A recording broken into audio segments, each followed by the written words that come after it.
Angel Reese just had her worst game of the season, and somehow the Chicago Sky looked more competitive than they have in weeks. 9 turnovers, 9. That's not a typo. While Reese was busy padding her double-double stats with 11 points and 11 rebounds, and almost securing a triple-double via 10 turnovers, the Sky single-handedly gifted the Minnesota Lynx 23 turnovers as a team. But here's what nobody's talking about. The Sky actually played better basketball when Reese was on the bench. The math is starting to add up, and it's not looking good for Chicago's supposed franchise player. The 91-68 final score tells only part of the story. The real damage was in how methodically Minnesota picked apart Chicago's entire game plan. From the opening tip, the Lynx controlled every single possession like they were running a basketball clinic. They didn't just win this game. They dismantled the Sky piece by piece, quarter by quarter, until Chicago looked like they were playing a completely different sport. It was a nightmare performance. 9 turnovers to 3 assists. And some of these were calamitous turnovers. I don't know what she's trying to, obviously, I don't know where she's trying to release the ball from there. She shoots shot from her hip right then. I don't know what she's trying to do here. I really don't know what she's trying to do. She takes, I don't even know. I don't even know what she's trying to do on this turnover. You know what separates good teams from great teams? Great teams don't let up when they smell blood in the water. The Lynx kept their foot on the gas for all 40 minutes, almost like they had a personal vendetta against the Sky. While most teams might coast with a comfortable lead, Minnesota kept attacking, kept pressing, kept making Chicago look helpless on their own offensive possessions. The Sky's pathetic 39.3% shooting from the field tells you everything you need to know about how Minnesota's defense suffocated them. Every single Chicago possession looked like a struggle. Players were forcing shots, overthinking simple passes, and generally playing scared basketball. When you're shooting under 40% as a professional basketball team, something is seriously wrong with your offensive system. The Sky really suck. The Sky are now 2 games behind the LA Sparks. Let's be real about what this performance means for both teams. The Lynx improved to 21 wins and 4 losses overall. This wasn't just a good game for Minnesota. It was another dominating performance in what's shaping up to be a historically great season. They're not just winning games. They're destroying teams at Target Center. Meanwhile, Chicago's fall to 7 wins and 16 losses puts them 4 games back from even the 8th seed in the playoff race. 4 games. That's not a small gap to make up with limited games remaining. The Sky aren't just struggling. They're completely out of playoff contention unless something dramatic changes immediately. This is where it gets interesting. The Sky didn't just look outplayed against Minnesota. They looked completely outclassed, like they belonged in a different league entirely. Professional basketball teams shouldn't look this lost against quality opposition, yet Chicago managed to make the Lynx look even better than their already impressive record suggests. Minnesota forced 23 turnovers, the most they forced all season. Think about that for a second. The Sky made the Lynx defense look historically good. That's not just poor execution. That's fundamental problems with ball security, decision-making, and basic basketball IQ across the entire roster, especially with this girl turning the ball over 8 and 9 times a game. Last game before the game before she sat out before All-Star break, she had 7 turnovers, and y'all act like it didn't matter. It's so funny. It's so funny. Y'all are turnover police and turnover merchants when it comes to everybody. Well, technically not everybody else, just Caitlin Clark, who averages 9-10 assists a game.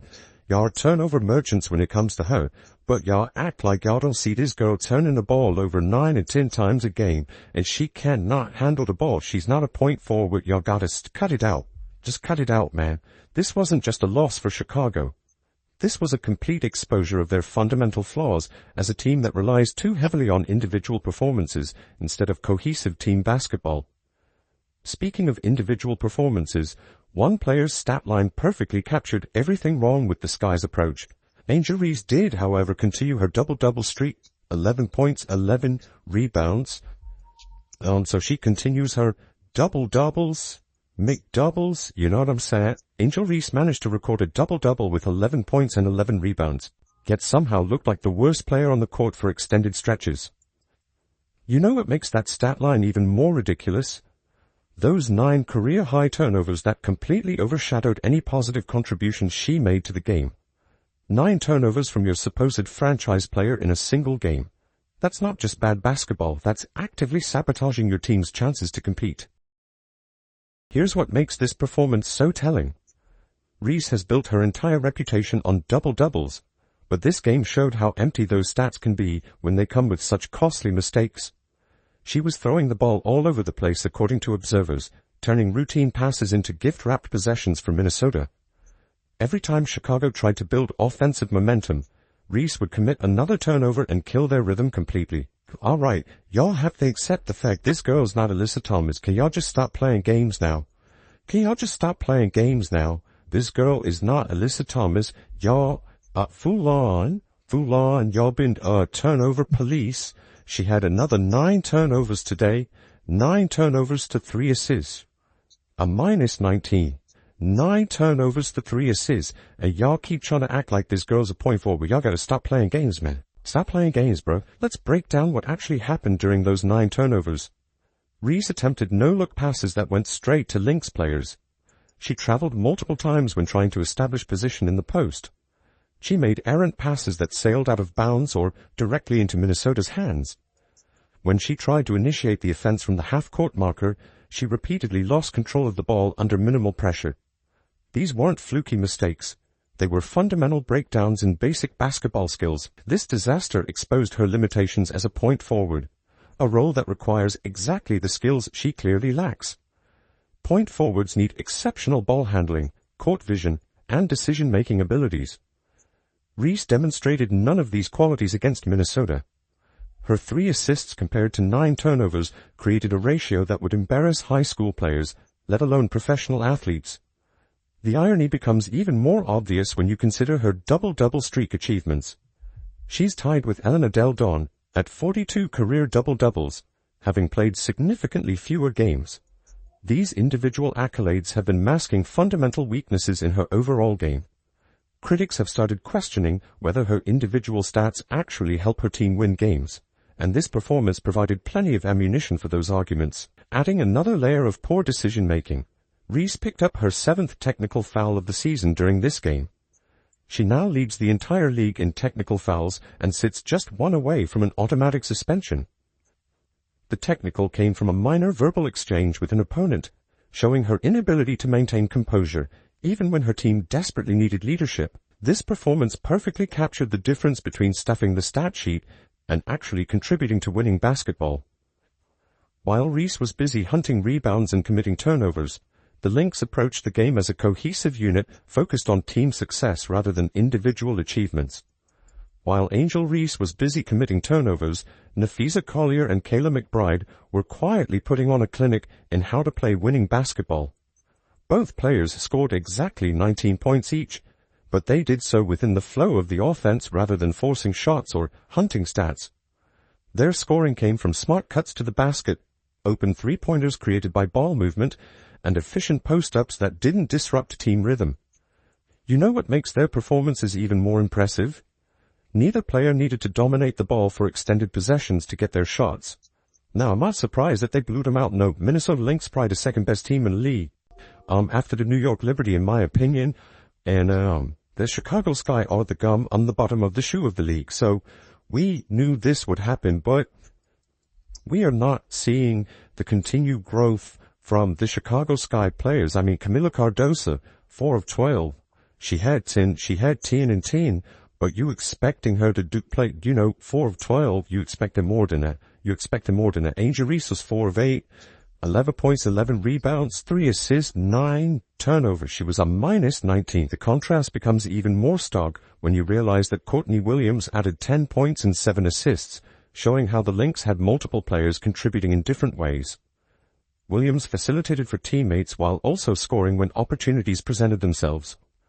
Her 7 assists created scoring chances for others while keeping the offense moving smoothly. This is what balanced basketball looks like. Multiple threats that complement each other instead of competing for touches. Minnesota's balanced attack made Chicago's defense impossible to game plan against. The Sky couldn't focus on stopping just one player because the Lynx had scoring threats at every position. When they tried to key in on Collier in the post, McBride would hit threes from the perimeter. When they closed out on shooters, Williams would find cutters with precise passes. This is why team basketball destroys individual talent every single time. The Lynx's 8 blocks and suffocating defense created easy scoring opportunities all night long. Their defensive intensity generated fast break chances and second chance points that padded their already comfortable lead. Good defense always translates to offense when you're committed to playing as a unit rather than 5 individuals. Chicago struggled without Ariel Atkins, their most reliable scorer, exposing their lack of depth and over-reliance on individual talents. Kia Nurse scored 16 points in Atkins's place, but her performance wasn't merely enough to overcome the team's systemic problems.